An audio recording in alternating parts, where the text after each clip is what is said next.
RFO o pre-selling? Alin ang mas magandang bilhin? RFO ba o pre-selling? Kung nagplano kang bumili ng bahay, kondo, o property, siguraduhin narinig mo na ang dalawang terms na ito. Pero alin nga ba ang mas magandang bilhin? Mas okay ba ang RFO dahil ready na at pwede mong tirahan?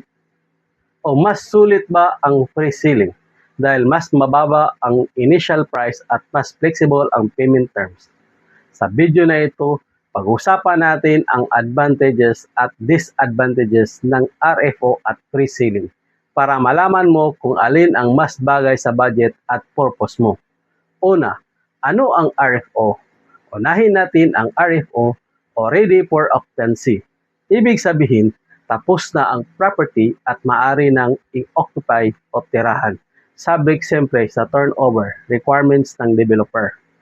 Ang malaking advantage ng RFO ay makikita mo na mismo ang property bago ka bumili. Makikita mo ang actual size ng bahay, actual location, finish, paligid, amenities at accessibility. Kung halimbawa gusto mong tumira agad dahil may inuupahan kang bahay, malaking advantage ang RFO. Hindi mo na kailangan maghintay ng ilang taon para matapos ang construction. Advantages ng RFO. Number 1, ready na ang property. Number 2, makikita mo na ang actual unit or house. Number 3, maaari mong itong tirahan agad pagkatapos ng turnover requirements. At number 4, kung investment ang purpose mo, maaari mo itong iparent or sooner depende sa location at market demand. Disadvantages naman. Usually, mas mataas ang initial price ng RFO kumpara sa early pre-selling. At kadalasan, mas maikli ang payment period para sa equity or down payment. Kaya kailangan mong tingnan kung kaya ang monthly cash flow mo. Pangalawang, ano ang pre-selling? Ngayon naman, pag-usapan natin ang pre-selling. Ang pre-selling ay pagbili ng property habang ito ay ginagawa pa o bago pa maging ready for occupancy. Isa sa pinakamalaking dahilan kung bakit maraming buyers ang interested sa pre-selling ay dahil mas flexible ang payment terms sa maraming project.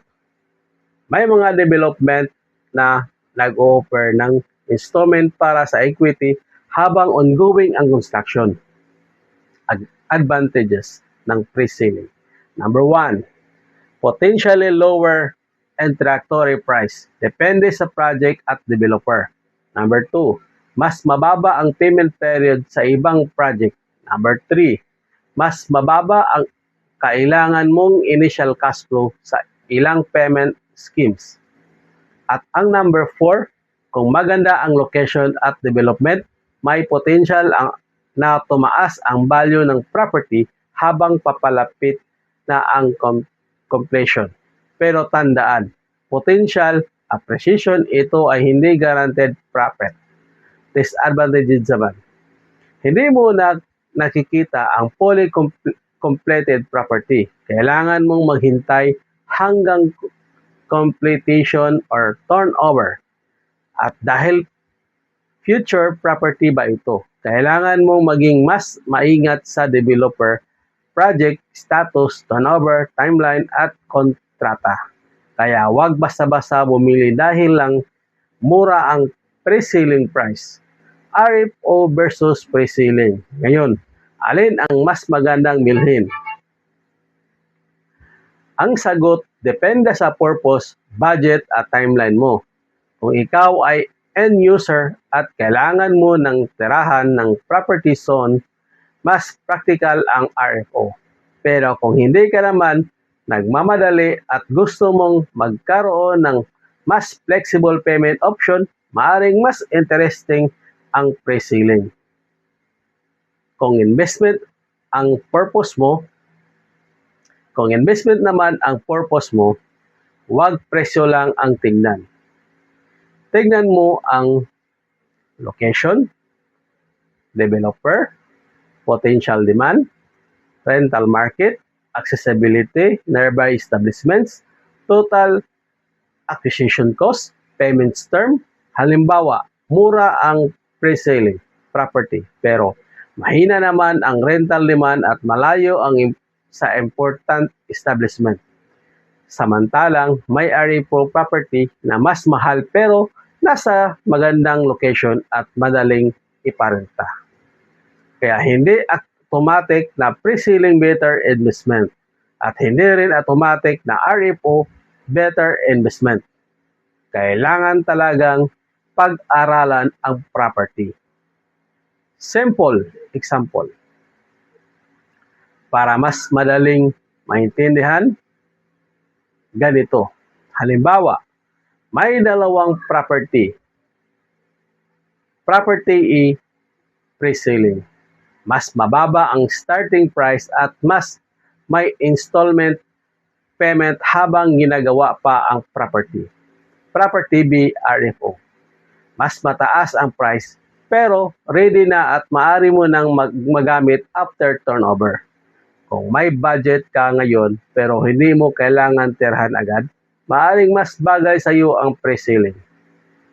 Pero kung kailangan mo ng bahay at ayaw mong maghintay, mas practical ang RFO. Kaya ang tanong ay hindi lang alin ang mas mura. Ang mas magandang tanong ay alin ang mas bagay sa financial capacity at goal ko. 5 things na dapat check bago bumili. Bago ka magpa-reserve, whether RFO or pre-selling, ito ay ang 5 bagay na dapat mong i-check. Number 1, total cost. Wag reservation fee lang ang tingnan. Alamin ang total contract price at lahat ng applicable charges. Number 2, payment terms.